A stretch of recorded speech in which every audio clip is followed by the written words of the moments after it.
তাহলে মা বাবার সাথে সম্পর্ক সন্তানের কেমন রাখা দরকার? ভালো না মন্দ? এক ব্যক্তি এসে নবীকে বলল, নবী গো, আমি জিহাদ এবং হিজরত করতে চাই। এবার আমার নবী বললেন, তোমার মা বাবা কি বেঁচে আছে? ইয়া রাসূলুল্লাহ, বেঁচে আছে। তোমার হিজরত করা লাগবে না, যুদ্ধ করা লাগবে না, তুমি তোমার মা বাবার কাছে গিয়ে তাদের সেবা করতে থাকো। জোরে জোরে কন্যা সুবহানাল্লাহ। আল্লাহ রাব্বুল আলামিনের কাছে পছন্দের কাজ হলো বন্ধু সময় মতো নামাজ আদায় করা এবং পিতা মাতার সাথে উত্তম ব্যবহার করা, পিতা মাতার সাথে সুন্দর ব্যবহার করা। বন্ধু, এক ব্যক্তি আমার রাসূলকে প্রশ্ন করলো, ইয়া রাসূলুল্লাহ, ইয়া হাবিবাল্লাহ, নবী গো, আমার সন্তানও আছে, সম্পদও আছে। কি আছে? সন্তানও আছে, সম্পদও আছে। আমার সম্পদ আমার বাবা নিজের মতো করে খরচ করতে চায়। আমাদের মাঝে এরকম অনেক বাবা আছে না? সন্তানগুলো এস্টাবলিশ হয়ে গেছে, ভালো ইনকাম করতে পারে। বাবা সন্তানের টাকা নিজে ইনকাম করলে যেমন কমফোর্টেবল হতো, তার চেয়ে বড় মজা করে সন্তানের ইনকামের টাকা খরচ করে এমন বাবা আছে না? অনেক মজা করে খরচ করে। কথা বলেন না কেন? বন্ধুরে আমার, হাদিস শরীফ থেকে আমার নবী সমাধান দিয়ে দিয়েছেন। বাবার দাম কত রে বন্ধু? মায়ের দাম কত? প্রশ্ন করলো নবী গো, ও প্রাণের নবী, আমার সন্তানও আছে, সম্পদও আছে গো নবী, আমার বাবা আমার সম্পদগুলো নিজের মতো খরচ করতে চায়। এবার আমার নবী সঙ্গে সঙ্গে উত্তর দিয়ে দিলেন, তোমার তুমি এবং তোমার সম্পদ তোমার বাবা। জোরে কন্যা সুবহানাল্লাহ। আমার ওয়াজ মনে হয় বুঝেন নাই? তাহলে অসুস্থ মানুষের মতো সুবহানাল্লাহ বলেন কেন? কি জি, সুবহানাল্লাহর পাওয়ার কত জানেননি? আমার নবী বলেছেন, তোমরা যখন জান্নাতের বাগানে আসা যাওয়া করো তখন তোমরা জান্নাতি ফল খেয়ে নিও। ইয়া রাসূলুল্লাহ, জান্নাতি ফলটা কি গো? আমার নবী জানিয়ে দিয়েছেন, সুবহানাল্লাহ ওয়া হামদুলিল্লাহ, লা ইলাহা ইল্লাল্লাহ, সুবহানাল্লাহ ওয়া হামদুলিল্লাহ, লা ইলাহা ইল্লাল্লাহ, লা ইলাহা ইল্লাল্লাহ।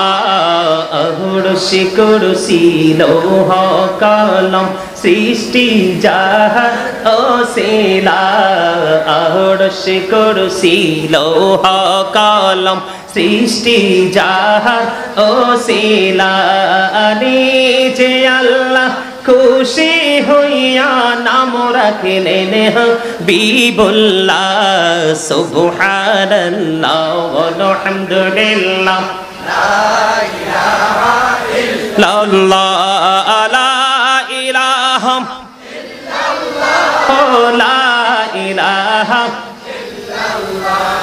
নবী আমার নূরের পুতুল, জগৎ করলেন ও জালা, রোজ হাসরে করবেন তিনি উম্মতের ফয়সালা, সুবহানাল্লাহ ওয়া হামদুলিল্লাহ, লা ইলাহা ইল্লাল্লাহ মুহাম্মাদুর রাসূলুল্লাহ সাল্লাল্লাহু আলাইহি ওয়াসাল্লাম। সুরে সুরে কোন আলহামদুলিল্লাহ। ঠিক কিনা বলে? আরো জোরে।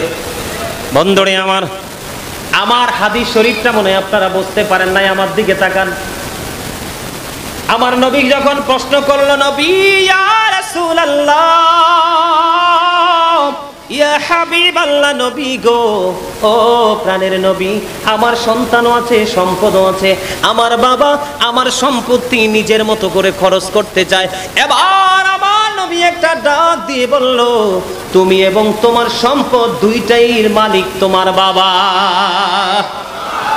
শুধু তোমার উপার্জিত অর্থ না, তোমার বাবা যদি চায় তোমাকেও তার মন মতো করে কাজে লাগাইতে পারবে, তুমি একটা বারের জন্য না করতে পারবা না।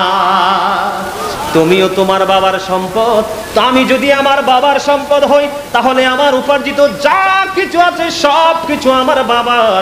আমার বাবার মন করে বাবা কি করতে পারবে? আমার উপার্জিত অর্থ খরচ করতে পারবে। এখানে কি বাবার প্রতি সিম্প্রীতি আছে না নাই? ভালোবাসা আছে না নাই? তার মানে এখান থেকে কি বোঝা যায়? তুমি বাবাকে ডিস্টার্ব করতে পারবা না, বাবার সাথে ঝগড়া করতে পারবা না, মারামারি করতে পারবা না। বাবা চাইলেই দিতে হবে, আর বাবা যত নিবে তোমাকে আল্লাহ তার চেয়ে আর অনেক বেশি বাড়িয়ে দিবে। কথা বলেন না কেন? বন্ধুরে আমার, অনেকের বাবা মা পৃথিবীর বুকে বেঁচে আছে, মনে যা চায় তা কিনে খাওয়াতে পারেন, কিন্তু অনেকের মা বাবা কবরে চলে গেছে, তাদের জন্য কি করবেন জানার দরকার আছে না নাই?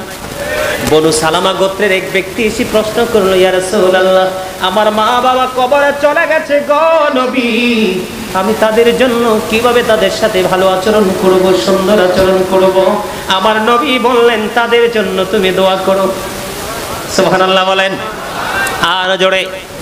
তাদের জন্য তুমি দান সাদকা করো, তাদের জন্য তুমি কোরআন খানি করো, তাদের হাদিয়া হিসাবে যা কিছু তুমি আল্লাহর সন্তুষ্টির জন্য করবা, এগুলো তাদের জন্য হাদিয়া হিসাবে কাজে লাগবে। আমার নবী আরো শিক্ষা দিয়ে দিয়েছে, তুমি আরেকটা কাজ করবা বন্ধু।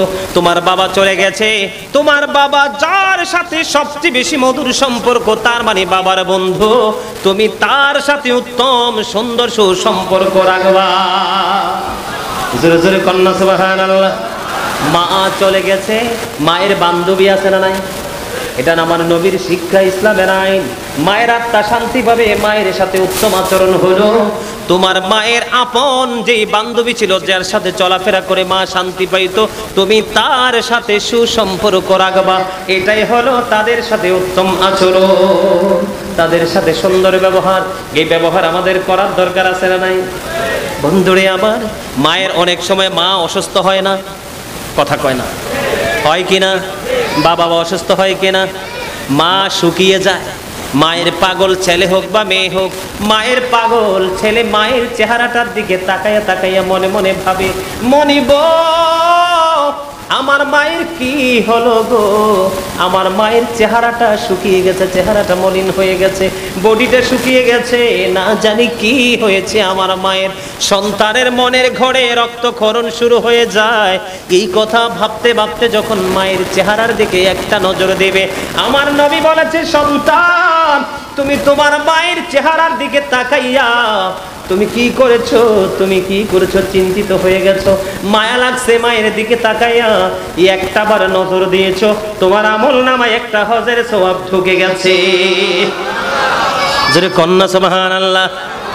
ইয়া রাসূলুল্লাহ, ইয়া হাবিবাল্লাহ, নবী নবী গো, প্রতিদিন যদি 100 বার তাকাই গো, আমার নবী বলেছেন 100 হজের সওয়াব তোমার আমল নামায়। জোরে জোরে কন্যা সুবহানাল্লাহ। বন্ধু, মা যখন তুমি যখন বড় হয়ে গেছো, তোমার ইনকাম করার সব দিক দিয়ে তোমার সক্ষমতা বেড়েছে, মা যখন কাপড় চাইবে, মাকে সাথে সাথে তুমি কাপড় দিয়ে দাও। কি করে দাও? কাপড় দিয়ে দাও। মার একটু ফল খেতে মন চাইছে, চাইবে মাত্র তুমি ফল কিনে দাও। কি দাও? ফল কিনে দাও। ও বন্ধু, এমনি করে করে একটু গোস্ত খেতে মন চেয়েছে, মাকে একটু গোস্ত খেতে দাও। এমনি করে করে মা অসুস্থ হয়ে গেছে, ট্রিটমেন্টের জন্য হসপিটালে নিয়ে যাও। বাবা কি তুমি দায়িত্ব পালন করো, মায়ের দায়িত্ব পালন করো। তারা যাতে যেইভাবে থাকলে খুশি হবে, তোমরা সেইভাবে তাদেরকে খুশিতে রাখো। এটাই হলো তোমার দুনিয়ার শান্তি, পরকালের মুক্তির এক ফায়সালা। ঠিক কিনা বলে? আপনার আমার কাছ থেকে সবচেয়ে ভালো, সবচেয়ে উত্তম আচরণ পাওয়ার হক একমাত্র মা বাবার। কার? এটার সমাধান দিয়েছেন আমার নবী। রাসূলকে প্রশ্ন করা হলো, সুন্দর ব্যবহারের মালিক কে? আমার নবী বললেন, ক্বালা উম্মুকা, তোমার মা। প্রশ্ন করা হলো, ক্বালা সুম্মা মান, তারপরে কে? আমার নবী বললেন, ক্বালা উম্মুকা, তোমার মা। আবার প্রশ্ন করা হলো, ক্বালা সুম্মা মান, তারপরে কে? আমার নবী আবার বললেন, ক্বালা উম্মুকা, তোমার মা। আবার প্রশ্ন করা হলো, ক্বালা সুম্মা মান ইয়া রাসূলুল্লাহ, তারপরে কে গো? আমার নবী বললেন, ক্বালা আবুকা, তোমার বাবা। জোরে জোরে বলুন না সুবহানাল্লাহ। আল্লাহু আকবার। আমরা আছি সেখানে, আমরা আছি সেখানে, আমরা আছি সেখানে। ইয়া রাসূলুল্লাহ, আল্লাহু আকবার। চাচা দেখছনি, তোমরা তো এনে অনেক ইয়াং মেন বসে আছো, জজবা তো নাই, চামড়া কিন্তু বুড়ো হয়ে গেছে, প্রেম কিন্তু বুড়া হয় নাই। প্রেম কিন্তু চামড়ায় থাকে না, থাকে কালবে। কোথায়? অন্তরে। আমার চাচার শক্ত প্রেম অন্তরে ঢুকছে, দেখছেন নি স্লোগান দিছে কেমনে? হ্যাঁ, জানো জানো, একদম ভেরি এক্সপেরিয়েন্স ম্যান। আলহামদুলিল্লাহ বলো। আরে আরো জোরে আলহামদুলিল্লাহ কইতে পারে না মনু, আলহামদুলিল্লাহ কইতে পারে না। কি এই জবান কি জন্য দিছে? গোস্ত খাওয়ার জন্য, কুরমা খাওয়ার জন্য, চা দোকানে বসে বসে চা খাওয়ার জন্য, চৌবনিতে বসে বাজারে গিয়ে গিয়ে মানুষের বদনাম করার জন্য? কিসের জন্য? সুবহানাল্লাহ, আলহামদুলিল্লাহ, আল্লাহু আকবার বলার জন্য। ঠিক কিনা? আগামীকালকে বোবা মানুষ থাকলে তার কাছে গিয়ে 5 মিনিট করে সময় দিন, এক একজন দেখবেন তার পৃথিবী একেবারে অন্ধকার, আপনার পৃথিবী আলোকিত। তার বাক স্বাধীনতা নেই, আপনার আছে, পার্থক্য এইটুকু। কথা বলেন না কেন? আরে আরো জোরে। এই সময় কি মাহফিল হয়?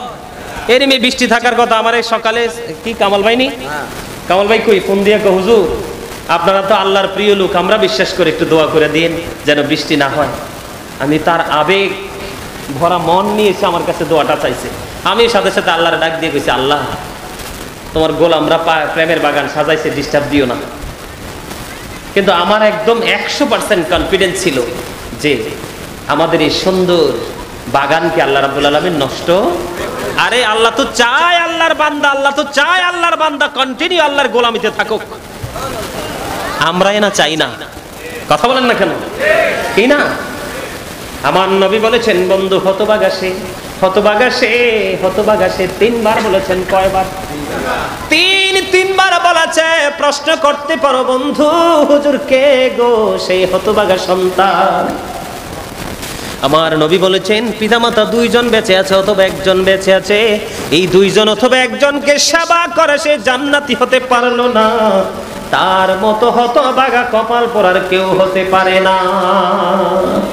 বন্ধু তুমি আল্লাহ রাব্বুল আলামিন একটা চিন্তা করেন, আল্লাহ কি বলেছেন? তোমরা আমার ইবাদত করো, আমার গোলামি করো। কি করো? ওয়া'বুদুল্লাহ, আল্লাহর ইবাদত করো। ওয়ালা তুশরিকু বিহি শাইআ, আল্লাহর সাথে কাউকে কি করিও না, শরীক করিও না। এরপরে আল্লাহ বলেছেন, ওয়াবিল ওয়ালিদাইনি ইহসানা, আল্লাহর অমীয় বাণী লৌহে মাহফুজের কোরআন, এই কোরআনে মা বাবাকেও আল্লাহর সাথে যুক্ত করে আল্লাহ বসিয়ে দিয়েছেন।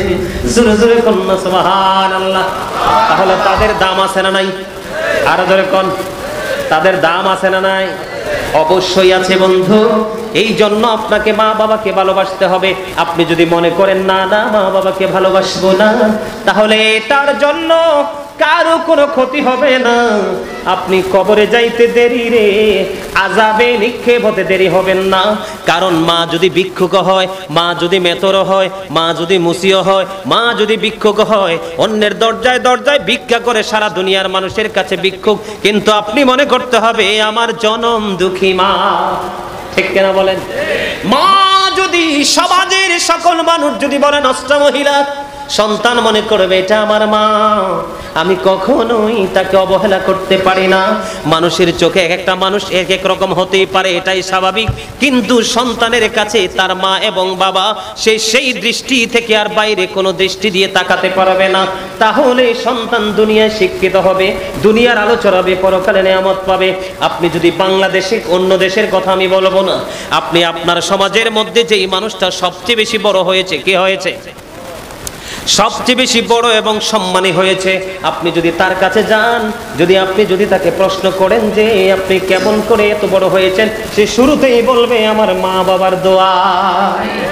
যে সন্তানের উপরে প্রকৃত পিতামাতার দোয়া এবং ভালোবাসা আছে, এই সন্তান পৃথিবীতে আলো ছড়ায় এবং কাল কিয়ামতের দিনও সে আলোকিত সন্তান হিসাবে জান্নাতে যাবে।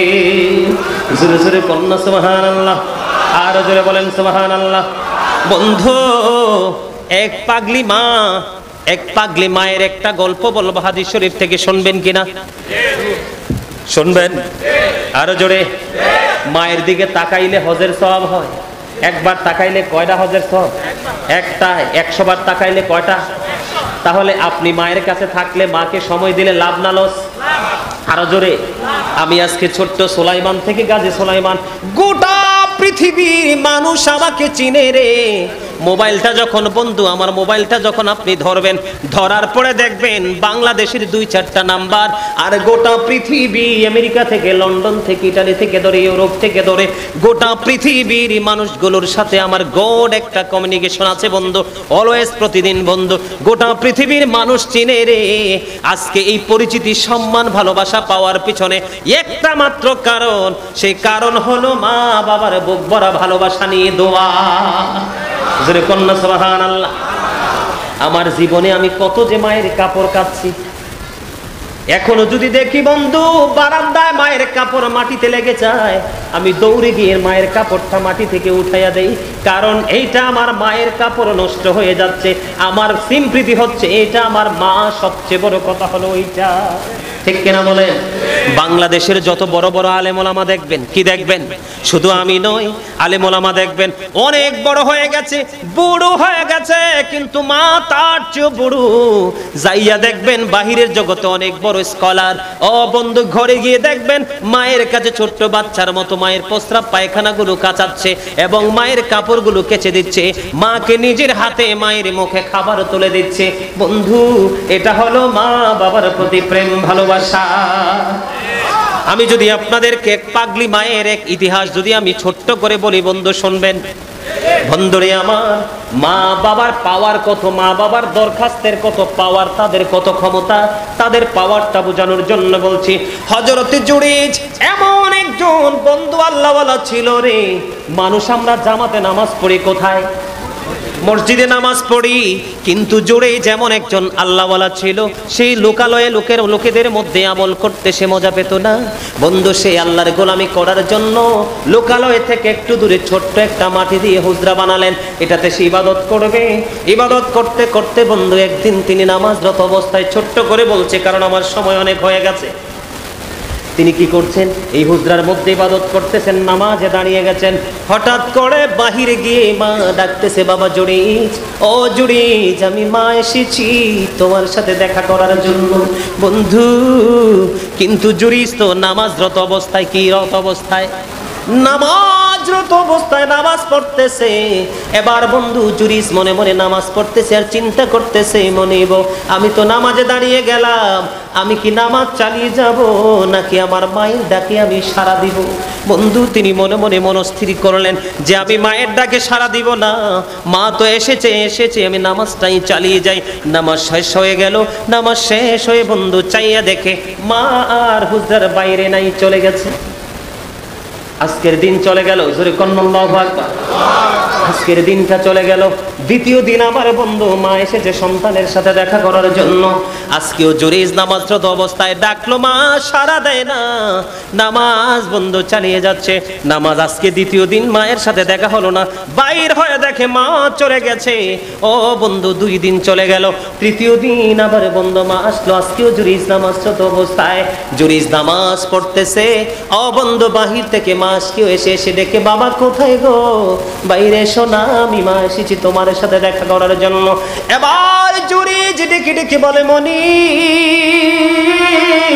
আমি তো আজকেও নামাজ পড়ছি গো, আমি কি নামাজ চালিয়ে যাব নাকি আমার মায়ের ডাকে আমি সাড়া দিব? তিনি আজকেও বন্ধু মায়ের ডাকে সাড়া দিলেন না। আজকেও তিনি সাড়া দিলেন না। এক এক করে 3 দিন হয়ে গেল। তিনি নামাজ শেষ করে বাইরে এসে দেখে মা নাই রে, মা নাই। মা বন্ধু চলে গেছে, মা চলে গেছে। মা এক এক করে 3 দিন দেখা করতে আসলো, দেখা হলো না। তৃতীয় দিন মা যাওয়ার সময় আল্লাহকে ডাক দিয়ে বললেন, আল্লাহ গো, একে একে 3 দিন করে ছেলেরার সাথে দেখা করতে আসলাম, ছেলেটা দেখা করলো না, তাকে বেশ্যা মহিলার মুখ না দেখাইয়া মরণ দিও না। জোরে জোরে নাউজুবিল্লাহ। রে কচুয়ার মানুষ, হৃদয় খুলে শোনো, বিশেষ করে যুবকদেরকে বলছি, এখানে যে দাড়ি পাকা আমার মুরব্বী বাবারা আছে, আমি নিঃসন্দেহে বুকে হাত দিয়ে বলতে পারবো, এখনো মায়ের কথা মনে হইলে বন্ধু অটোমেটিক চোখের পানি আসে। কিন্তু যুবকদের অন্তরে তো শক্ত রে, মায়ের দুঃখ দেখলে ব্যথা লাগে না, বাবার কষ্ট দেখলে তাদের কষ্ট লাগে না। এই জন্য কচুয়ার যুবকদেরকে বলছি, সে মাকে গালিও দেয় না, মাকে বকাও দেয় না, আল্লাহর কুদরতি কদমে সেজদা দেওয়ার জন্য নামাজে নিয়ত করে রাখছে। কিন্তু মা যখন বদদুয়া দিল, সঙ্গে সঙ্গে আল্লাহ রাব্বুল আলামিন কবুল করে নিল। পাশে ছিল এক বেশ্যা মহিলা, আবার পাগল হয়ে গেছে জুরিজের চরিত্রে কালি দেওয়ার জন্য। জোরে জোরে নাউজুবিল্লাহ। পাশে ছিল কি এক বেশ্যা মহিলা। এবার বন্ধু বেশ্যা মহিলা কি করলো, তার গর্ভের মধ্যে সন্তান চলে আসলো। একজন বেশ্যা মহিলা দেখবেন মায়ের পেটে সন্তান আসলে হাজার চেষ্টা করলেও ঢাকা যায় না। সন্তান যত বড় হয় মায়ের পেটটাও কিন্তু ধীরে ধীরে বড় হতে থাকে। ওই মহিলাকে প্রশ্ন করলো, তুমি বাচ্চা আনছো কোত্থেকে? কয় আমি বাচ্চা এনেছি ওই জুরিজের কাছ থেকে। জুরে জুরে আল্লাহু আকবার। আসলে কি জুরিজ কিছু জানে? জুরিজ কিছু জানে না ও বন্ধু, জুরিজ কিচ্ছু জানে না, জুরিজ কিছুই জানে না বন্ধু। এবার কি করলেন, তাৎক্ষণিকভাবে ওই তৎকালীন সময়ে কিছু উৎসুক জনতা আছে না, তারা কি করলেন, দলবদ্ধ হয়ে জুরিজের হুজরা ভাঙতে চলে গেলেন। জুরিজের হুজরাটা ভেঙে ফেললো। জুরিজকে মারতে মারতে টেনে হেসড়ে তাকে হুজরা থেকে বের করলো। সে বারবার বলে, কেন গো প্রহার করছো, বলো না। কই তুমি ওই বেশ্যা মহিলার সাথে অবৈধ সম্পর্ক করে তার গর্ভে সন্তান দিয়েছো। এবার জুরিজ বললেন, কি বলছো? কয় হ্যাঁ। কয় আমার জন্য একটা ঘটি দিয়ে পানি আনো। পানি আনার পরে তিনি ওযু করলেন, নামাজ পড়লেন। নামাজ পড়ার পরে বন্ধু বাইরে আসলেন। বাইরে আইসা দেখে রে মানুষের কোনো কমতি নেই। কয় বাচ্চা কোথায়, আমার কাছে নিয়ে আসো। বাচ্চাটাকে তার কাছে নিয়ে আসলেন। আসার পরে বাচ্চাটার পেটটার উপর হাত দিলেন। হাত দিয়ে বন্ধু বাচ্চার পেটটার উপর হাতটা রেখে বললেন, নবজাত শিশু, তাকে ডাক দিয়ে বললেন, বাবু বলো না তোমার বাবা কে? এখন ওই ছোট্ট বাচ্চার জবান খুলে বলল, ওই রাখাল আমার বাবা। জোরে জোরে বলেন আল্লাহু আকবার। ওই বাচ্চা দেখিয়ে দিয়েছেন কাকে? রাখালকে। আর মা বদদুয়া দিয়েছেন কি? বেশ্যা মহিলার মুখ না দেখায় মরণ দিও না। এখন বেশ্যা মহিলার সাথে যুক্ত হয়ে সে লাঞ্ছিত হয়েছে কি হয়েছে না? আরো জোরে বলেন না, হয়েছে কি হয়েছে না? এবার ওই জুরিজকে দেখলেন সে বড় আল্লাহওয়ালা পরেশগার। না না, এই বাচ্চা তো জুরিজের না। তখন মানুষগুলো জুরিজের হাত পা বহে বডি চুমো খেতে লাগলেন। এবার বললেন, তোমার এই হুজরাটা আমরা স্বর্ণ দিয়ে তৈরি করে দেব। না না, স্বর্ণ দিয়ে তৈরি করতে হবে না, আমার যেমন ছিল তেমনটাই আমার তৈরি করে দাও। বন্ধু আমি বুঝানোর জন্য বলছি, মা দরখাস্ত দিতে দেরি রে, সন্তানের বিপদ আসতে একটা সেকেন্ডও দেরি করে না। বাবা অভিশাপ দিতে দেরি, সন্তানের একটা মুহূর্ত লাগে না বন্ধু কি হতে, বিপদ আসতে, ঠিক কিনা বলে? আমার দিকে তাকান, মা বাবা বড় নেয়ামত। ও বন্ধু, মা বাবার ঋণ কোনোভাবে শোধ করা যায় না। আপনি যদি আপনার গায়ের চামড়া দিয়ে যদি জুতা বানাইয়া দেন, শোয়ার জন্য যদি চাদর বানাইয়া দেন, তারপরেও মা বাবার ঋণ শোধ করা সম্ভব হবে না। বন্ধু মায়ের পাগল ছেলে খানায় কাবা, 7 বছর মাকে কাঁধে করে খানায় কাবা তাওয়াফ করলেন। কয় বছর? 7 বছর তাওয়াফ করালেন। তাওয়াফ করার পরে বন্ধু সে কি করলেন, সাদেকুত তাইয়ার নামে এক আবেদকে প্রশ্ন করলেন যে আমি 7 বছর পর্যন্ত আমার এই মাজুর মাটাকে আমি কাঁধে করে খানায় কাবা তাওয়াফ করিয়েছি, আপনি বলে দেন আমার মায়ের দুধের ঋণ শোধ হয়েছে কিনা। এবার তিনি জানিয়ে দিলেন, না না, তোমার হায়াত বছর হয় কত বছর রে কচুয়ার যুবক, হৃদয় খুলে শোনো, মায়ের কলিজায় আগুন দিও না, বাবার কলিজায় বন্ধু আগুন দিও না। এবার এখান থেকে শিক্ষা নাও, তুমি তো 7 ঘন্টা 7 মিনিটও তুমি তোমার মাকে কাঁধে রাখবা না। মা অসুস্থ হয়ে গেলে হাঁটতে পারে না, চলতে পারে না, তুমি সুযোগ খুঁজবা তোমার বিবি কিনে মাকে কোথায় ফেলে আসা যায়, ঠিক কিনা বলে? কিন্তু সেই ছেলে 7 বছর পরে 7 বছর ধরে মাকে খানায় কাবা তাওয়াফ করালেন। তারপরে তিনি উত্তর দিলেন, প্রশ্ন করার পরে 50,000 বছর যদি তুমি হায়াত পাও, এই 50,000 বছর যদি মাকে যদি কাঁধে করে যদি তুমি খানায় কাবা তাওয়াফ করাও, তারপরেও একটা নিঝুম রাত্রিতে মায়ের স্তন চেপে ধরে যে দুধ পান করেছ, একটা রাতের দুধ পানের ঋণ তুমি শোধ করতে পারবা না। জোরে জোরে সুবহানাল্লাহ, আর জোরে বলেন না সুবহানাল্লাহ। মা বাবার ঋণ শোধ করা যাবে? কথা বলেন, কোনো দিক দিয়ে যায়? মা বাবার ঋণ কোনোভাবে শোধ করা যায় না। যেহেতু মা বাবার ঋণ শোধ করতে পারবো না, সেহেতু আমাদেরকে একটা কাজ করা উচিত। সেই কাজটা হলো তাদেরকে বুক ভরা ভালোবাসার চাদর দিয়ে তাদেরকে আবৃত করে রাখা আমাদের কর্তব্য। ঠিক কিনা বলেন? এই বর্তমানে আমাদেরকে গজব, আসমানি গজব, আমাদের বিপদ আপদ আসার আমাদের একমাত্র কারণ হচ্ছে আমরা আল্লাহর গোলামি থেকে দূরে। আরেকটা হলো আমাদের যেই জায়গাগুলোতে সুসম্পর্ক রেখে আমাদের জীবন যাপন করা উচিত, আমরা কিন্তু সেই জায়গার সাথে সুসম্পর্ক রাখি না। ঠিক কিনা বলেন? আমরা কি সেই দিকে সুসম্পর্ক রাখতে রাজি আছি সবাই? আরে জোরে, সবাই রাজি আছি? সম্মানিত উপস্থিতি, মা বাবাকে প্রাণ ভরে ভালোবাসবেন, মা বাবার সাথে মধুর সম্পর্ক রাখবেন এবং 5 ওয়াক্ত নামাজ পড়বেন। বিশেষ করে আরেকটা জায়গায় কিন্তু আমাদের বড় ধরনের সমস্যা আছে। সেই সমস্যাটা আপনাদের এখানে আছে কিনা আমি জানি না, কারণ এই কচুয়া চাঁদপুরের দিকে কিন্তু আহলে সুন্নাত ওয়াল জামাতের মানুষই বেশি। ঠিক কিনা? তারপরেও যদি আপনাদের মাঝে থাকে, আমি কিছু কথা বলবো শেষের দিকে। সেই কথা হলো, আমাদের রাসূলের সাথে কিন্তু বর্তমানে ম্যাক্সিমাম মানুষই দুশ্মনী করছে। আছে না নাই? আরো জোরে বলে, হুজুর দুশ্মনীটা কেমনে? আমার কাছে সবচেয়ে বেশি অবাক লাগে যে মানুষ সরাসরি বলে আমাদের রাসূল আমাদের মতো একজন মানুষ। কিন্তু রাসূল আজ থেকে 1450 বছর আগে রাসূল একটা চ্যালেঞ্জ ছড়ে দিয়েছেন, ক্বালা আইয়ুকুম মিসলি, তোমরা কে আছো আমার মতো। বিভিন্ন কারণে বিভিন্ন সময় রাসূল বলেছেন এই কথাটা, যে ক্বালা আইয়ুকুম মিসলি, তোমরা কে আছো আমার মতো, কিন্তু কেউ হাত তোলে নাই। আমি কি একটু এক্সাম্পল দিব আপনাদেরকে? একটু এক্সাম্পল নেওয়ার দরকার আছে। কারণ কি জানেন? কারণ নবীর সাথে যদি আপনার আমার প্রেম না থাকে, আপনার কোনো কিছুই কাজে আসবে না। আসবে? আচ্ছা, আপনারা বলেন তো, আমরা কোন কালেমাটা আমাদের সবচেয়ে বেশি প্রিয়? লা ইলাহা ইল্লাল্লাহ মুহাম্মাদুর রাসূলুল্লাহ সাল্লাল্লাহু আলাইহি সাল্লাম। ঠিক কিনা বলেন? এই কালেমা আমরা পড়ি না? আচ্ছা, নবীকে যারা আমাদের মতো মনে করে এবং আমাদের মতো মনে করানোর জন্য মানুষকে উৎসাহিত করে, তারা আসলেই কি আপনারা বলেন বিবেকবান না বিবেকহীন? আচ্ছা, লা ইলাহা ইল্লাল্লাহ এটা তো একটা পার্ট। এটা কি? এটা একটা পার্ট। লা ইলাহা ইল্লাল্লাহ, there is no god but Allah. সে আল্লাহ ব্যতীত কোনো উপাস্য নেই, কোনো এলাহ নেই। মুহাম্মদুর রাসূলুল্লাহ সাল্লাল্লাহু আলাইহি সাল্লাম ইজ দ্য মেসেঞ্জার অফ আল্লাহ। এখানে দুইটা দিক না?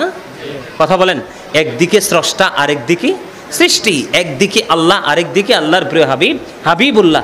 আচ্ছা, যারা বলে নবী, তাদের মতো তাদের বংশধর পূর্বপুরুষের কারো নাম তো নাই এটার সাথে? কথা বলেন না, আছে? আছে। বা অথবা পৃথিবীর কোনো যত ঊর্ধ্বতন কর্মকর্তাই হোক না কেন, যত বড় ভিআইপি পার্সন, অনারেবল পার্সন হোক না কেন, কোনো পার্সনের নাম কি লা ইলাহা ইল্লাল্লাহর সাথে মানাইছে? মানাইছে কোন নামটা? মুহাম্মাদুর রাসূলুল্লাহ। তাহলে এত বড় একটা মুজিজা দেখার পরেও আপনি রাসূলকে বলবেন আপনার আমার মতো? হ্যাঁ, আল্লাহ রাব্বুল আলামিন সূরা ফাতির বলতেছে, ওয়া তুআযিরুহু ওয়া তুআক্কিরুহু। আল্লাহ বলতেছেন, হেল্প হিম অ্যান্ড রেসপেক্ট হিম। তোমরা আমার হাবিবকে সাহায্য করো এবং সম্মান করো। তারপরেও কি আপনি বলবেন বিবেকহীনের মতো নবী আপনার আমার মতো? আরো জোরে বলে। আমাদের দেশে ওপেন হার্ট সার্জারি হয় না? আমার নবীর 4 বার সিনা সাক হয়েছে, এর মধ্যে একটা হলো মেরাজের রাত্রিতে। মেরাজের রাত্রিতে রাসূলের সিনা মোবারক সাক হয়েছে, বক্ষ বিদীর্ণ করা হয়েছে, ওপেন হার্ট সার্জারি হয়েছে। সম্মানিত উপস্থিতি, রাসূল কিন্তু প্র্যাকটিক্যালি সব দেখতেছেন। কি করতেছেন? রাসূলের বডি মোবারকে ইনজেকশন পোস্ট করা হয় নাই। রাসূলকে কয়েক ঘন্টার জন্য সেন্সলেস করা হয় নাই। রাসূল দেখতেছেন ওনার সিনা সাক হয়েছে, ওপেন হার্ট সার্জারি হয়েছে, সব কিছু সুন্দর করে বের করে জমজমের পানি দ্বারা ধৌত করা হয়েছে। তারপরে ভিতরে আবার সেটিং দেওয়া হয়েছে। সব কিছু সেট করার পরে অটোমেটিক্যালি নবী তাৎক্ষণিকভাবে বোরাকে সাওয়ার হয়ে, অনেক বড় ঘটনা, একেবারে 7 আসমান পাড়ি দিয়ে, সিদরাতুল মুনতাহা পাড়ি দিয়ে, মহাশূন্য পাড়ি দিয়ে, নূরের জগৎ পাড়ি দিয়ে সোজা আল্লাহর আরশ পর্যন্ত চলে গেছে। তারপরেও কি আপনি বলবেন নবী আপনার আমার মতো? কথা বলেন, এটা কি বিশ্বাসযোগ্য হয়? গত কয়েকদিন আগে আমার যে মাদ্রাসাটা আছে জামিয়াতুল মদিনা কুমিল্লা সিটিতে, তো ওই মাদ্রাসাতে এক মহিলা ফোন করছে, আমার এক মা, তিনি ফোন করছে দেবিদ্বার থেকে। উনি বলতেছেন, হুজুর আপনার কি কোনো মাদ্রাসা আছে? আমি বলছি জি আছে। হুজুর আমার ছেলেটা হাফেজ হয়েছে। তো কোন মাদ্রাসা থেকে? হুজুর খারিজিদের মাদ্রাসা থেকে, নবীর দুশমনদের মাদ্রাসা থেকে। আমি আগে বুঝি নাই, কিন্তু আহলে সুন্নাত ওয়াল জামাতের আলেমদের বক্তব্য শুনতে শুনতে এখন বুঝছি এই মাদ্রাসাটা নবীর দুশমনদের। এখন আমি চাই আমার বাচ্চাটা আপনার মাদ্রাসায় নেন। তো আমি বলছি নিয়ে আসেন। তো বাচ্চাটা এখানে আসার পরে সারাতে অনেক ছোট দেখতে বড় হয়েছে, একটা ছেলে কোরআনে হাফেজ হয়েছে, লং সময় ওখানে দিয়েছে, তাদের যেই কৃষ্টি কালচার সেটা কিন্তু তার মধ্যে রয়ে গেছে, সে থাকবে না। পরে ওই ভদ্র মহিলা ফোন দিয়ে বলতেছে, ভদ্রমহিলা ফোন দিয়ে মাদ্রাসার প্রধান শিক্ষক এবং আমার সাথে ফোন দিয়ে বলতেছে যে হুজুর, আমার বাচ্চা যদি আপনার এখান থেকে বের হয়ে আসে, আমার জীবনে কোনোদিন তাকে মাদ্রাসা পড়াবো না, সে গুন্ডা হোক, বদমাইশ হোক, খারাপ হোক, এটা আমার কিচ্ছু যায় আসে না, তারপরেও আমি নবীর দুশ্মনের মাদ্রাসায় পড়াবো না। আরে সুবহানাল্লাহ বলেন না। এটা হলো ওই যে একটু আগে পিতামাতার দায়িত্বের কথা বলেছি, এই রকম ভাবে প্রত্যেকটা পিতামাতা দায়িত্ব পালন করা উচিত। নবী সম্পর্কে আপনার সঠিক সিদ্ধান্ত নেওয়া উচিত। আল্লাহ বলেছেন মাইয়ুতির রাসূলা ফাকাদ আতাল্লাহ, যেই ব্যক্তি রাসূলের নির্দেশ মানলো সে যেন আল্লাহর নির্দেশ মানলো। ওই পৃথিবীর কোন বুজুর্গ লোকের কথা তো বললো না আল্লাহ। আপনি কোন খেয়ালে বলবেন নবী আপনার আমার মতো? আপনাদেরকে আমি মজার একটা হাদিস শরীফ শোনাই, শুনবেন?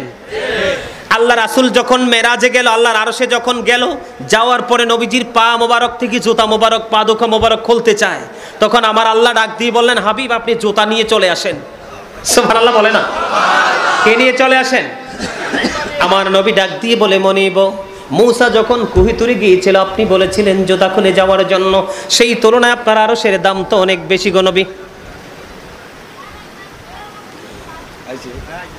কি স্টেজে আসতেছে? এই এই এই এগুলো নাও আগে, এগুলো নাও আগে। না না, এগুলো ক্লোজ করে ফেলো। হ্যাঁ হ্যাঁ, আমি বয়ান করব, তোমরা এগুলো নাও আগে। এইগুলোর জন্য আমার কাছে আজকে খারাপ লাগতেছে। তোমরা এগুলো সাইডে দিয়ে সুন্দর করে দিবা না, এগুলো ফুলের মতো থোকনা করে দিছো। আমি দর্শকরা আমার দেখে না, আমিও দেখি না। আমার দিকে তাকার